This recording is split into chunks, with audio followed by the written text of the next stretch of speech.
Story appears ordinary until you see the core side of it. And what you're looking for is the story behind the news. We bring it to you from Lagos, the commercial capital of Nigeria. Giving you all sides and political stories round the clock. Every detail from the start line to the final whistle.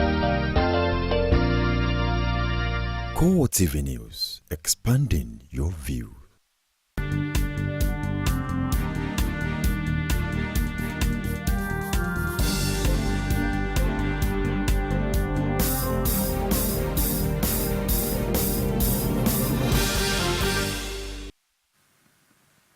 Hello, good evening and welcome to CoreTV Primetime News. I am Frank Omalape. Our top stories tonight.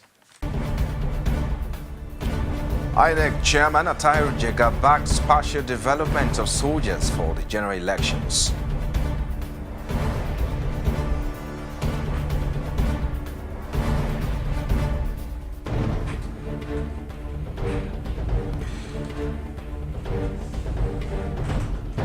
Also in this program, People's Democratic Party says no amount of propaganda by the All Progressive Congress will affect the excellent performance of the Jonathan administration.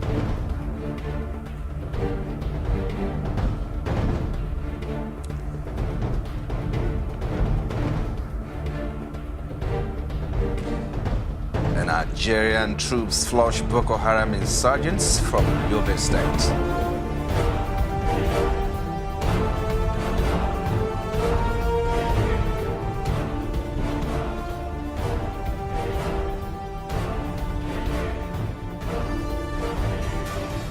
Outside Nigeria, U.S. Secretary of State John Kerry and his Iranian counterpart Mohammad Javad Zarif have resumed nuclear talks aimed at narrowing gaps in proposed agreement in the Swiss city of Lausanne.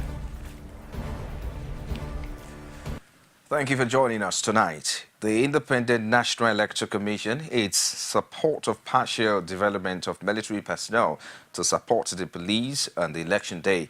It also insists that the case filed by the Young Democratic Party would not stop elections from holding on March 28 and April 11. These are some of the issues INEC Chairman Atahiru Jega addressed at a town hall meeting in Abuja. Our correspondent, Payne Samuel, has more. This is the first time the INEC chairman is holding a town hall meeting with Nigerians. This, he says, is to enable him clarify issues surrounding the 2015 general elections. Jega also used the opportunity to clear the air on the deployment of military personnel for the March 28 and April 11 polls. We have never had military at the polling units. We have always had on average, three unarmed policemen at the polling unit. Then 300 meters away from the polling unit, as the Electoral Act provides, we have armed policemen on patrol. The mobile police are on patrol. Then we have what we call the outer peripheral cordon, manning checkpoints, border points across states to minimize movements. That is where the army had played a role in the past. But the army was not supposed to be visible or to be around any polling unit unless there is a breakdown of law and order and they have been invited by the Inspector General of Police. On the possibility that a court ruling on the Young Democratic Party could affect the election, the INEC chairman insisted that there was no chance of that happening. Was an association that wanted to be registered, Young Democratic Party wanted to be registered as a political party. We did not register them because we believed that we had sufficient legal grounds not to register them. But they went to court, and the Federal High Court gave a judgment that they are deemed to have been registered. And we have already instructed our lawyers to appeal that judgment. And the officials of the party went around, evidently organizing press conferences and even saying that the court said we should put them on the ballot. I'm glad that even the court now had come out to ask them to show cause why they shouldn't be disciplined for lying against the courts. Another issue that cropped up at the town hall meeting is the call from some quarters for his resignation.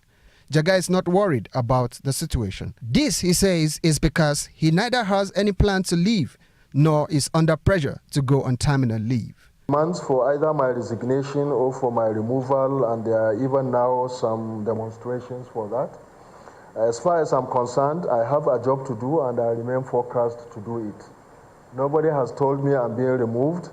I'm not under any pressure, and I believe that it will be a disservice to this country at this point in time for me to say I'm resigning when I have absolutely no reasons why I should resign.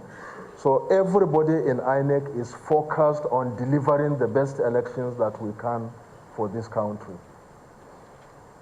For now, INEC insists it is fully ready to conduct the elections, especially as card readers have been tested and the distribution of permanent voters' card has exceeded the 80% mark across the country. After over an hour of interaction with the chairman of the Independent National Electoral Commission, Professor Atahiru Jega, the commission says it is ready to conduct the 2015 general elections.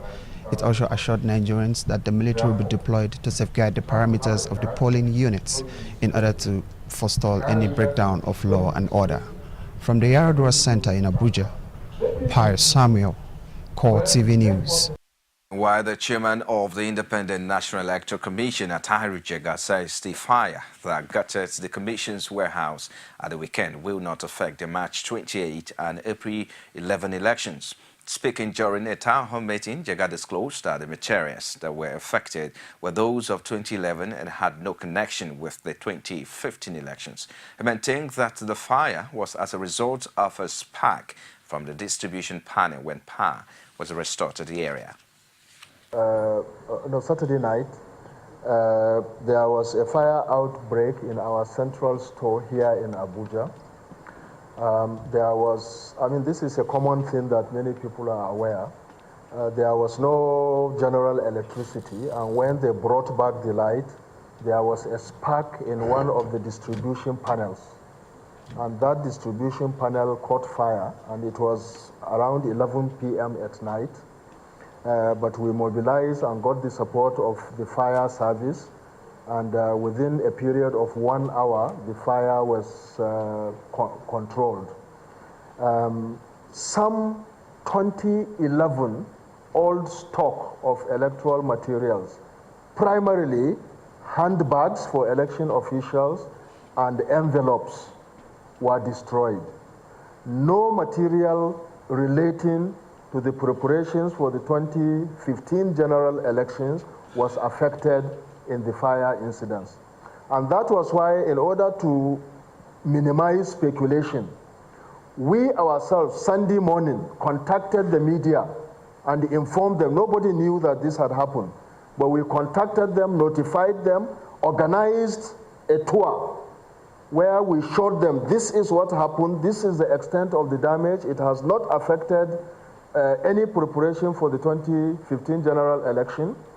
And that was the opportunity they had to take photographs. But still, some of them have gone ahead to make sensational reporting out of it. But I can assure you that it was unfortunate that happened. You know, it was contained. Some materials were destroyed, but there were 2011 excess materials that had not been cleared out of the store. Even that, it was minimal, you know, and it therefore has no effect on the 2015 preparations for the election.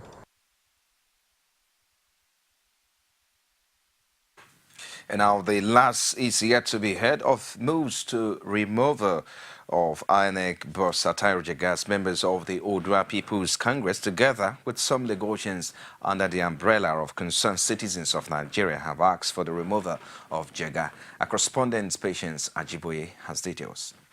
Following the recent statement made by OPC leader Gani Adams that INEC chairman Atahiru Jega be removed before the elections, saying he is unfit to conduct credible elections, members of the group in Lagos have followed suit with an anti-Jega protest, carrying placards from 7-Up Toll Gate area to the National Stadium, where they staged a protest asking that a new electoral umpire be appointed to conduct the 2015 elections. The protest actually is about ensuring that we get credible elections.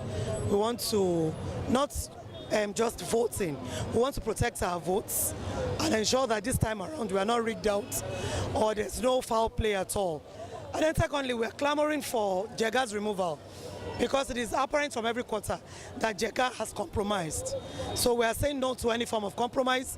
We are saying Jega must go so that we can have credible elections. Bola Tinubu buy Jega for us in London. We are not a slave in Nigeria. We are not the second citizen of Nigeria. Everybody have the right in Nigeria because we are born and thrown in Nigeria. We are People Congress. We OPU. The People Union. We now want Jaga. We now want Bola Tinubu. We now want Buhari. Jaga had plenty of time to make laudable structures. People shouldn't be looking for their PVC everywhere. If you were given that amount of time to do the PVC and share, because the structure you brought up, the postal system of Nigeria is supposed to have been developed. Now people should be able to go to post offices to pick up their PVCs. Even if they get to where they registered and they are not there, you get to the post office, you pick up your PVC, you sign and there you get it. So all the time that Jaga was given, what is it meant for? That is why we women too were concerned. We are here, we are standing for such. The protest group also showed their support for candidates of the People's Democratic Party. If you can see it, actually all people is member of the People Congress. They like one favorite to follow President Ibili, Goodluck Jonathan. Now you can see many people here, and many people come out to show them the love they have of Nigeria. All people, they say ACN, APC or PDP, all we are one. But we need the right person that can make Nigeria to good. That's what they call Ibili, Goodluck Jonathan. To get a second time, to change Nigeria is not once. This man just started. I'm not going far away. Let us give him a chance to see what he's doing. Leader of the group, Gani Adams, who also led the rally, said he is concerned about the continued failure of the electoral umpire. January 28, we realized about 6 million Southwest have not got their PVC. In the Southeast, about 22% haven't got their PVC. South about 25%, and the election is just 11 days to go. So we are calling on President Goodluck Jonathan to remove him immediately. He should proceed to terminal leave on the 24th of this month, so that a credible person can organize this election.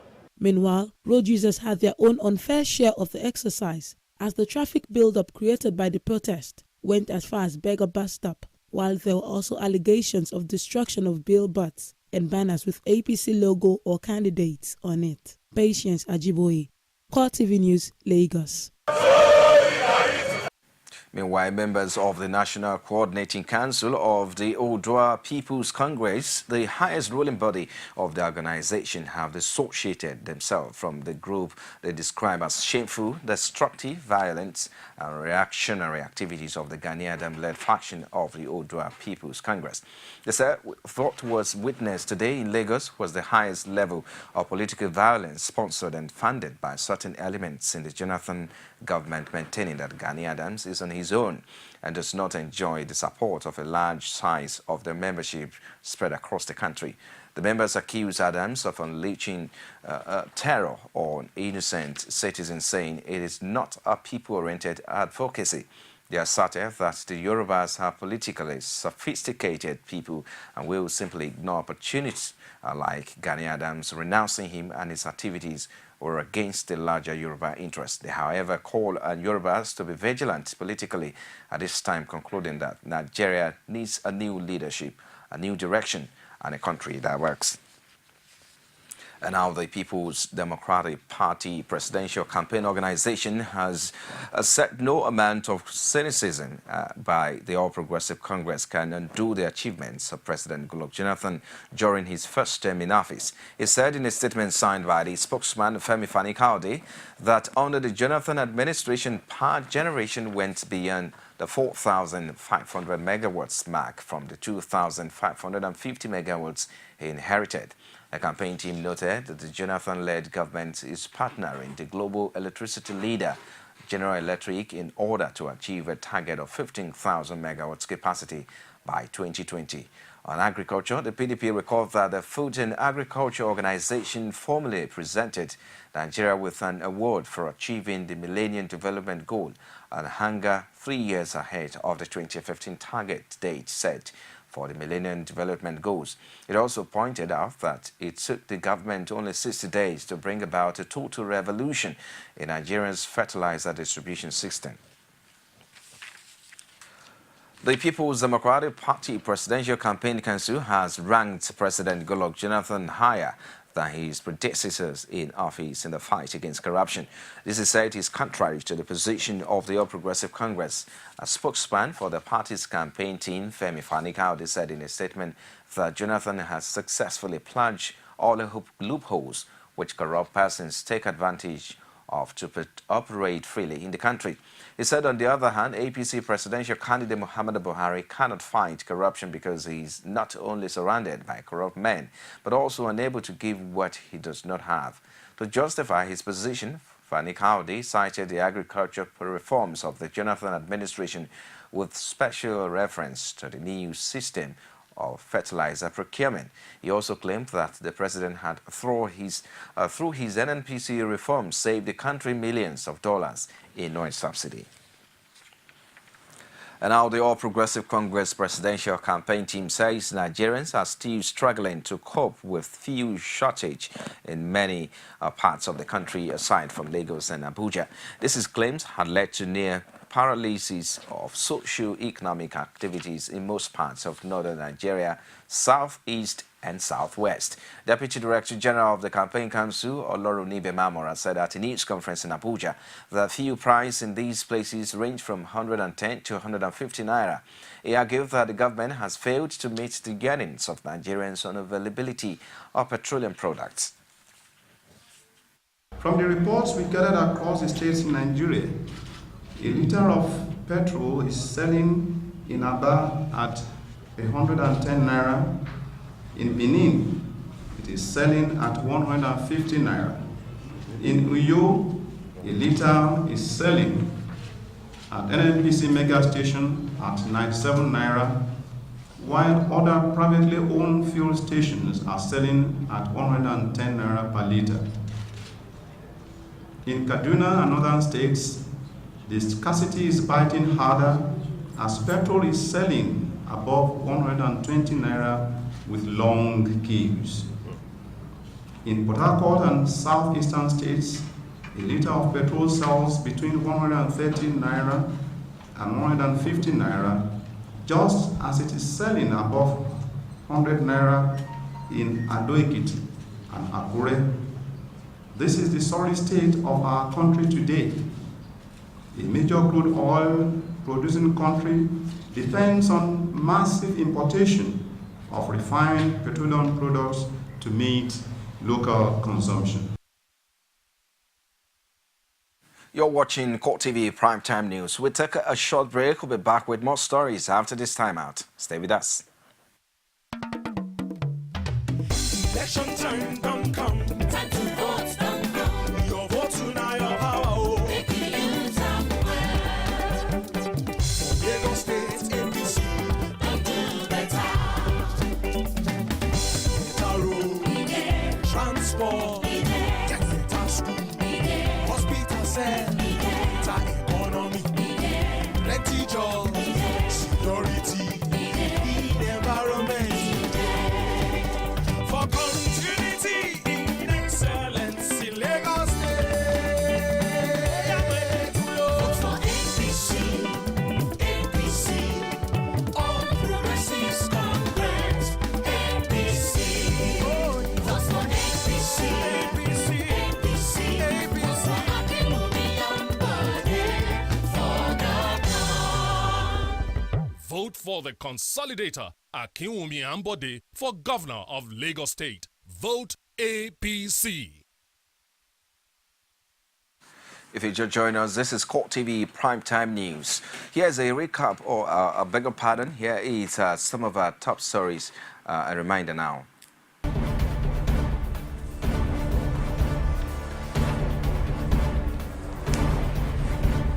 INEC Chairman Atahiru Jega backs partial development of soldiers for the general elections.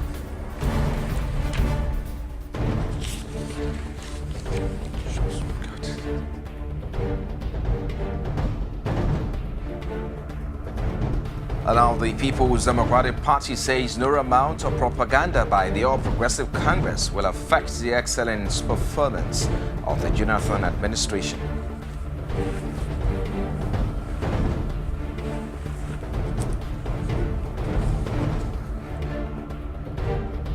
And Nigerian troops flush Boko Haram insurgents from Yobe State. You can also reach us on our social media platform, like our Facebook page. It's facebook.com/CoreTV News. And our Twitter handle @CoreTV News NG. And for live streaming, log on to youtube.com/CoreTV. Give your space, then news. And now the All Progressive Congress says it has uncovered a plot by the administration of President Goodluck Jonathan and the People's Democratic Party to render card readers ineffective on election day. It says this move is to justify their fears about the use of the card readers and ultimately to scatter the polls. This allegation was contained in a statement made by the APC National Publicity Secretary Alhaji Lai Mohammed in Lagos.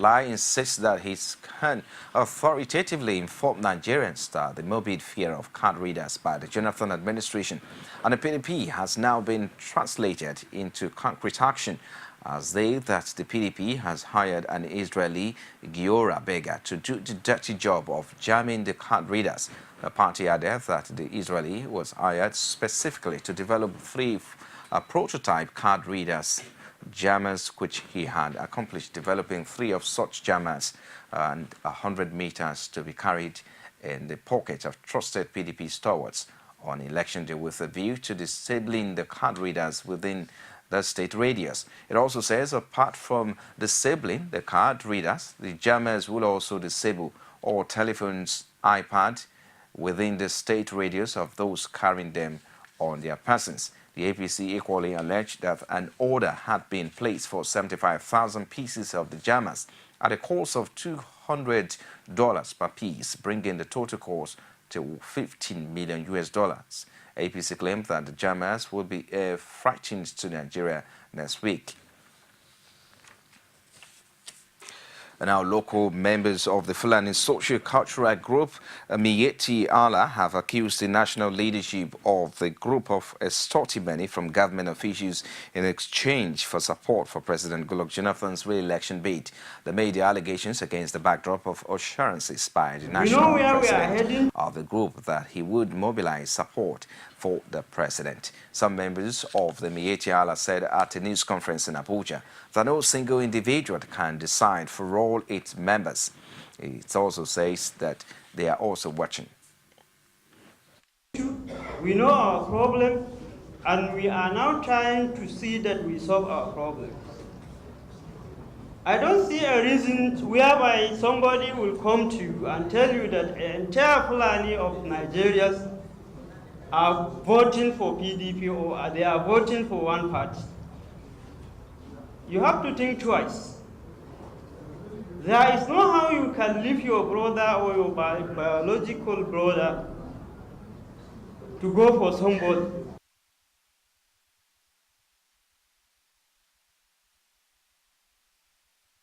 And now, as part of efforts aimed at securing re-election for President Goodluck Jonathan, his wife Patience has once again taken her quest for votes for her husband to Ado-Ekiti in Ekiti State. She called on the people not to waste their votes by voting for the APC.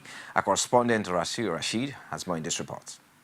Barely 2 weeks to the general elections, Nigeria's First Lady, Patience Jonathan, led other PDP women to Ekiti State canvassing for the re-election of President Goodluck Jonathan. The rally held at the premises of the governor's office in Ado-Ekiti had various PDP women of Ekiti State pledging their support for Goodluck Jonathan. Mama Peace stepped into the soil of Ekiti Ekiti State today, the Ekiti State women knew that good things, new era has come. I can assure you that we already have at least 120,000 votes because their wives and their mothers, they are going. It will have a ripple effect in every family.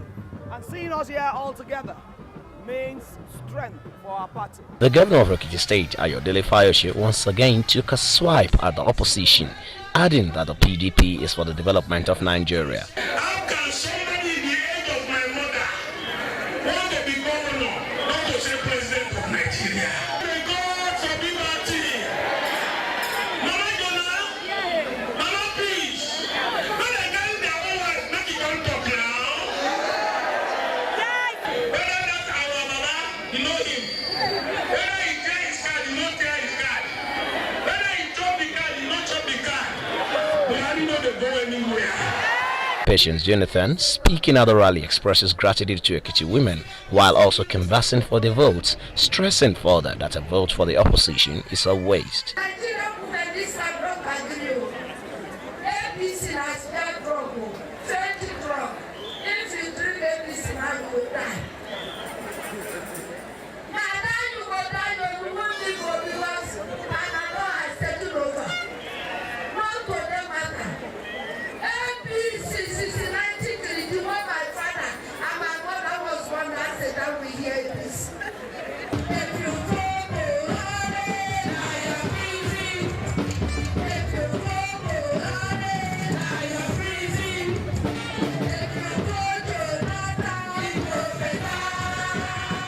As the general election draws near, the days leading up to the elections will no doubt be more intriguing, with political parties now using all means possible to canvass for votes.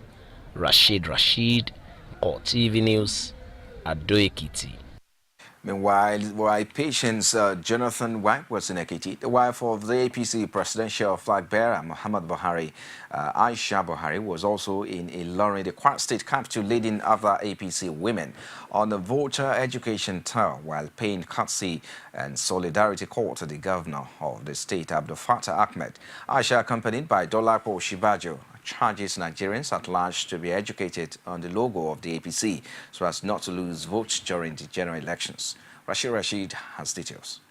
The women wing of the All Progressives Congress, led by Aisha, the wife of the presidential flag bearer Muhammad Buhari, makes a voter education trip to Ilorin. Speaking on the need to educate the public over logo and icons of the party with the general elections looming large over the horizon, Aisha Buhari says it is necessary to ensure that people's vote count at the polls. Party of the logo, because now the party became a very, very big party, comprises of many parties, and a lot of people that joined the party, especially the governors, they were, chanting on different slogans from different political parties, and the illiterates can hardly identify where they are now.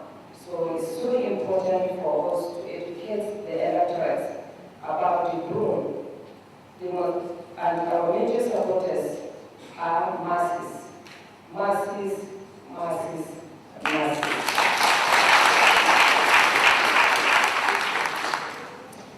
Especially knowing the presidential candidate of the present mega party, APC. He was in ANPP, then CBC, and now APC, which is not easy for people that are not literate to identify it easily. So, as I always say that we should always identify ourselves with whom. So people are like laughing at me when I always say, okay, boom. Welcoming her to Kwara, Abdul Fattah Ahmed says the importance of women in politics cannot be overemphasized. Thus, APC is keen to give women important roles to play if elected. Abdul Fattah Ahmed also lamented the precarious economic situation of the country, saying a vote for the APC come March 28th will positively change the lot of Nigerians. We know that for any society to really move on, progressively it has to take cognizance of the role of women in complementing the efforts for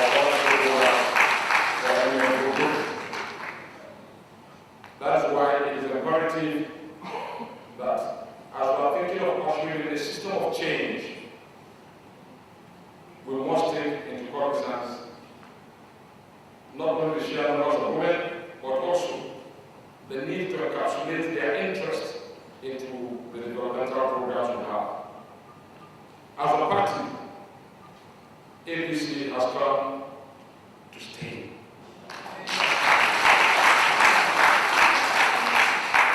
We are all witnesses of the last 16 years presided over by the PDP.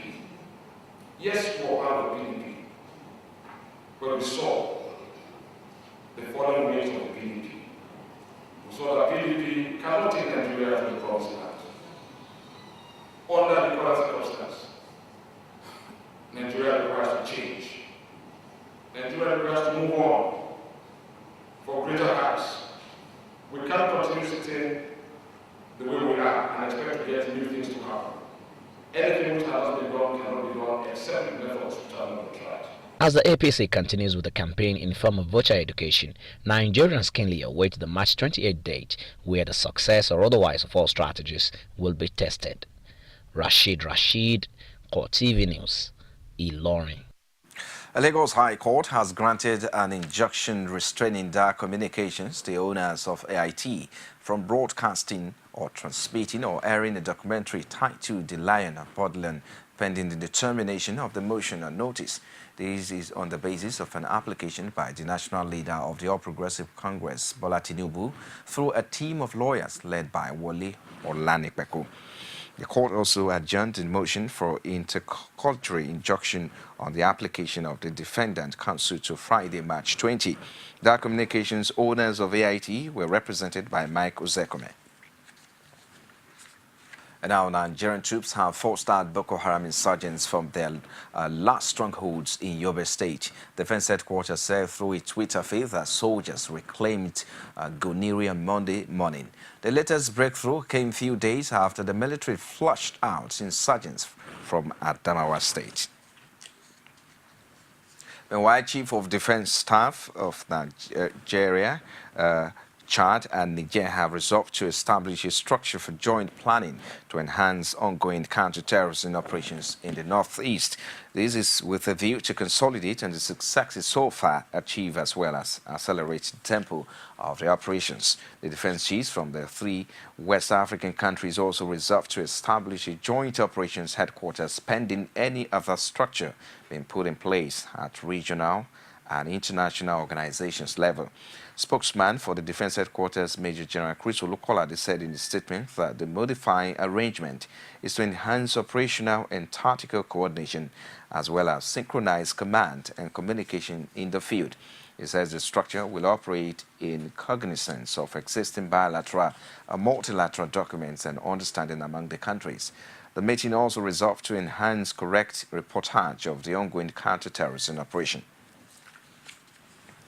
The Tribunal of Inquiry set up to investigate the cause of the violence that paralyzed commercial and human activities on Ikorodu Road following the accident that led to the killing of a cyclist soldier has submitted its report recommending that the military should apologize to the state government and all Lagosians. The chairman of the Tribunal of Inquiry, Ebenezer Adebayo, says this while submitting report of the panel to Governor Babatunde Fashola at the Lagos House Ikeja.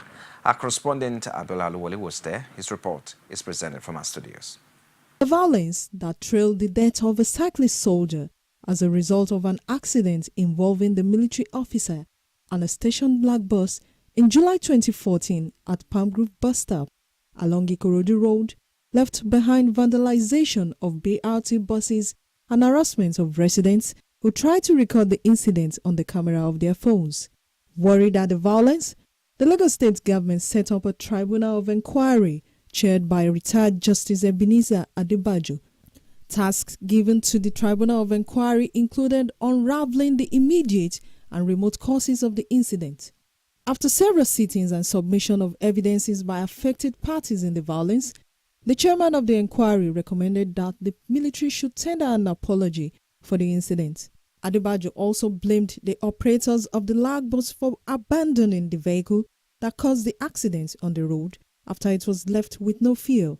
The Nigerian Army should, on behalf of the 9th Brigade Ikeja Cantonment, apologize in writing to the people of Lagos State, and the apology should be published in at least 2 national newspapers. In order to reduce the constant friction between the military and bus operators, the state government should inform the military authority of the need to constantly remind its personnel of state laws, in particular the BRT regulations, and the necessity to obey them. After collecting the report, Fashola promised the implementation of the recommendations of the tribunal after the deliberations of the State Executive Council. We will learn from this, but not only do we expect to learn from this, I assure you that we will act on the recommendations that are ultimately acceptable to government. As you know, this will have to go through council deliberations and debates, and in the process a white paper will be issued. Analysts, however, say the state government should ensure measures that will prevent recurrence of such an incident in future. You're still watching CoreTV Primetime News. We'll take another break now. We'll come back with sports, business, and other stories. Join us again. Every day, every hour, and every minute, news break in Nigeria. Things happen so fast, it's most times difficult to track and comprehend them.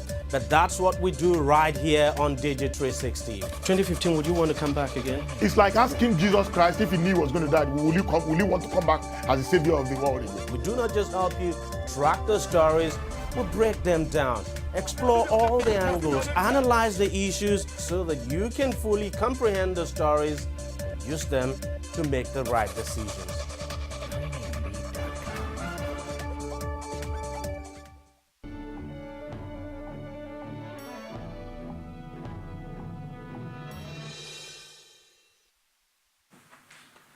In business now, the Central Bank of Nigeria has said there are no plans to introduce capital controls despite the current economic challenges facing the nation.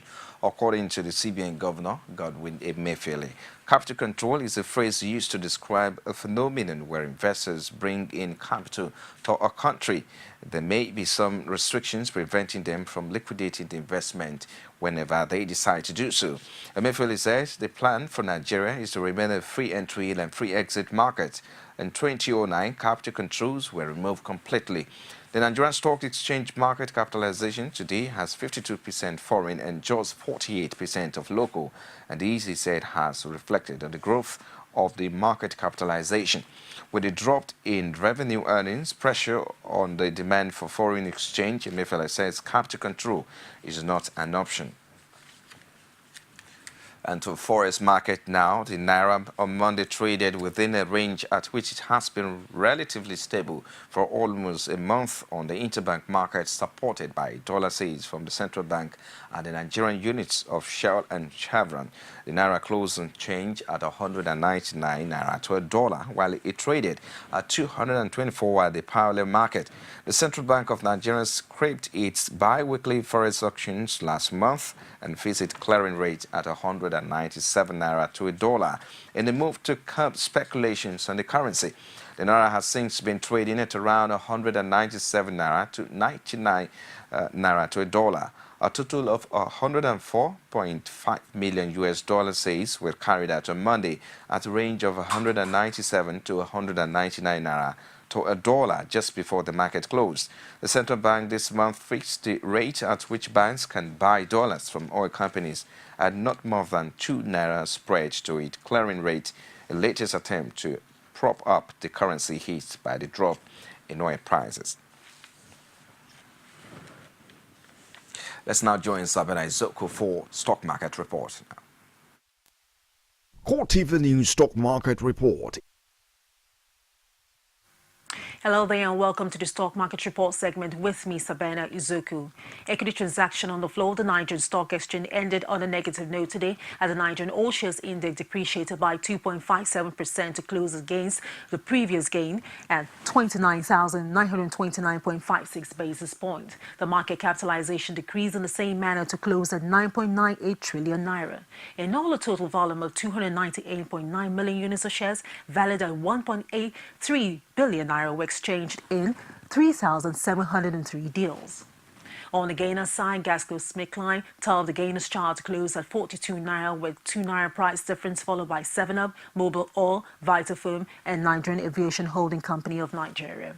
On the flip side, Seplat Oil told the losers chart, followed by Nigerian Breweries, Total Oil, West African Production Company, and Dangote Cement. Meanwhile, Unity Bank told the higher traders, followed by Access Bank, Transcorp, Thirsty, Monument Bank, and United Bank for Africa. Just before we wrap up the stock market report, here's the currency trade for today.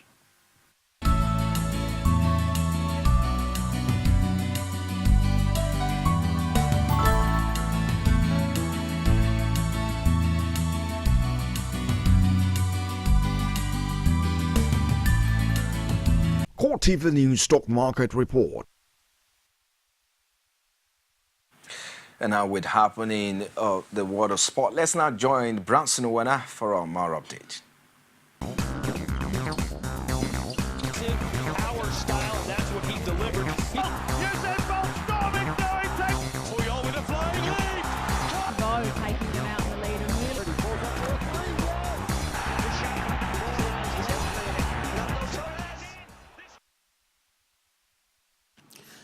Thanks for joining us on our sport news tonight. I am Brownson Owana. 76ers says his under-23 boys will be ready to do the business when his sides confront Zambia under-23 side in an all-African game qualifiers in Abuja on Sunday. The Dream Team poll asked Gabon under-23 team 6-1 on aggregate in the first round and will host Zambia, who sailed through without kicking a ball following the withdrawal of Madagascar for a place at the men's football tournament at the upcoming game. The former Super Eagles handler is keen to get his boys into the All-African Games as well as the men's football tournament of the 2016 Olympic Games. The 3rd Kaduna Golf Club Ladies Open Golf Championship has ended with Rachel Danjuma emerging victorious. The competition drew participants from far and near with the total number of 180 competing in a group of 4. The game, which was categorized into a 4-group from 0 to 18, 19 to 28, 29 to 36, and the ladies veteran with full handicap. Finally, on our sport news tonight, in the world of tennis, world number 1 Serena Williams is through to the last 16 at Indian Wells after competing a 6-2-6 love win over Zania Dia of Kazakhstan. She now meets fellow American Sloane Stephens after a 53-minute victory in the NBP Baribon Open 3rd round. Williams, who boycotted the event for 14 years after being booed and hacked in 2001, says she now feels comfortable playing at the California tournament. Meanwhile, Switzerland's Roger Federer beat Diego Schwartzman 6-4, 6-2 in the 2nd round of the men's tournament. And that's a wrap on our sport news tonight. Very big thanks for watching. I am Brownson Owana. You can now watch CoreTV News live from anywhere in the world on our website www.coretvnews.com. Click on Live TV on our website and watch us live. And welcome to CoreTV Primetime Days. To follow us on Twitter, click on Twitter icon on our website. On Facebook, click on the Facebook and YouTube to see all our previous news production. You can also watch us live on YouTube. Click CoreTV, leave a space, then News. CoreTV News, a 24-hour news station. And outside Nigeria now, U.S. Secretary of State John Kerry and his Iranian counterpart Mohammad Javad Zarif resumed nuclear talks on Monday in the sweet city of Lausanne to try to narrow gaps before a March 31 deadline for a political agreement. The meeting includes U.S. Secretary of Energy Ernest Moniz and Iran's nuclear chief Ali Abbaq Saleh, who also met on Sunday to negotiate technical details on how to curb Iranian's nuclear program. Kerry has urged Iran to make concessions that would allow 6-word pass to reach a political framework agreement for a nuclear deal with Tehran that will lift sanctions in exchange for curbs on Tehran's nuclear program. The parties have set a June 30 deadline to finalize an accord. Iran and major powers will meet this week in Lucerne, but the date has not been announced yet. Well, it's CoreTV Primetime News. Just before we wrap up the news tonight, here is a recap of our top stories. We told you that INEC Chairman Atahiru Jega backs partial development of soldiers for the general elections.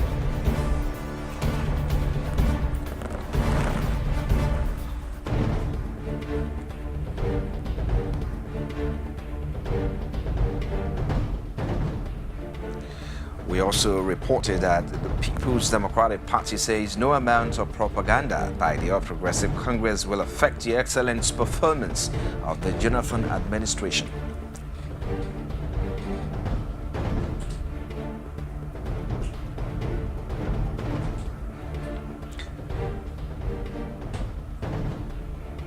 And finally, Nigerian troops flush Boko Haram insurgents from Yobe State. Thanks so much for staying with us on CoreTV Primetime News tonight. Join the movement for a violence-free general elections. On behalf of the entire news crew, I am Frank Omalape. Have a good night rest.